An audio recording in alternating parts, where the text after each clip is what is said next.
सभी को राम राम। आज देखने वाले हैं प्रायवाचिक। मैंने इम्पोर्टेंट प्रायवाचिक लिखे आपके सामने कि पहला प्रायवाची है अग्नि। अग्नि का प्रायवाची बनता है आग, अनल, पावक, दहन, वही और कृशाणु।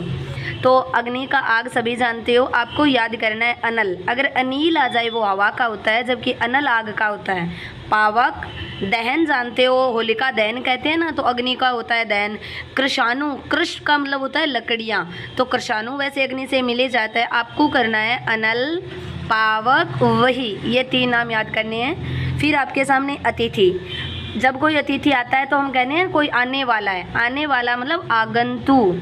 अभ्यागत, गत मतलब अभी आने वाला है। अभ्यागत, आगंतु, मेहमान आप सभी जानते हो। पाहुन आप जानते हो, हम पाहुना बोलते हैं ना, उसे पाहुन कर दीजिए। मेहमान जानते हो, सिर्फ आपको याद करना है अभ्यागत। आगंतु मेरे को पता है सभी को याद होता है आने वाला। आगंतु आपको करना है सिर्फ अभ्यागत। अब देखने वाले हैं अमृत। अमृत के अंदर सुधा, सोम, पीयूष, अमी, अम्य, सुरभोग और देवभोग। आप जानते हो अमृत का जो भोग करते हैं वो देव करते हैं, तो देवता अमृत पीते हैं, तो देव हो गया। और असुर राक्षस होता है, जबकि सुर देवता होता है, तो देव भोग के साथ सुर भोग तो याद रह ही जाएगा। अमी और अम्य ये तो अमृत से ही मिलकर बने हैं। अमृत से अमी, अम्य, देवता लेते हैं, देवभोग, सुरभोग। आपको सिर्फ तीन नाम याद करने हैं, सुधा, सोम और पीयूष। सुधा, सोम, पीयूष आपको याद करने हैं अमृत के सिर्फ तीन वर्ड। अपमान, हम जानते हैं अपमान का मतलब होता है हमारा कोई अनादर कर देना, कोई कहा नहीं मानना, तो अपमान का अनादर, ये आपको जानते हो सभी।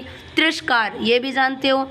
अपमान से अवमान बना है, अवमान, अपमान, तिरस्कार, ये सभी जानते हैं। अनादर जानते हो। अवेलना भी वैसे अब सभी जानते हैं, अवेलना कर देना, किसी काम की अवेलना। आपको सिर्फ एक नाम याद करना है, वो है अवज्ञा। अवज्ञा भी आप करते हो, देखो आज्ञा का मतलब होता है का मानना, और अवज्ञा का मतलब का नहीं मानना, मतलब अपमान कर देना। तो अपमान में सिर्फ अवज्ञा और अवेलना कर देना, अवहेलना करना, ठीक है। अनादर जानते हो, तिरस्कार, अवमान जानते हो, सिर्फ अवेलना और अवज्ञा। अब आता है अलंकार। अलंकार का मतलब होता है आभूषण। आभूषण को आप क्या बोलते हो, जेवर। जेवर को क्या बोलते हो, गहने। और आपको देखो आभूषण से दो वर्ड अपने आप बनेंगे, भूषण और विभूषण।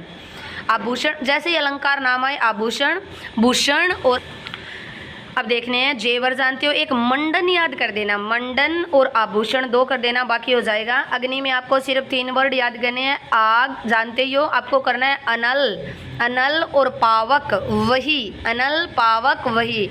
अतिथि में आपको सिर्फ करना है अभ्यागत। आगंतुक का तो कर ही दोगे।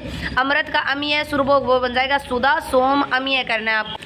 और अपमान का बन जाता है अपमान करना, सिर्फ आपको करना है अवज्ञा और अवेलना। अलंकार का आभूषण नाम याद कर देना, मंडन, बाकी आपके हो जाएंगे। इन छोटी छोटी क्लास में मैंने सभी आपके प्रायवाची शब्द लिखे हैं, प्लेलिस्ट में जाके सभी प्रायवाची याद कर सकते हो। सभी इंपॉर्टेंट क्वेश्चन है प्रायवाची के। क्लास अच्छी लगे सब्सक्राइब करना।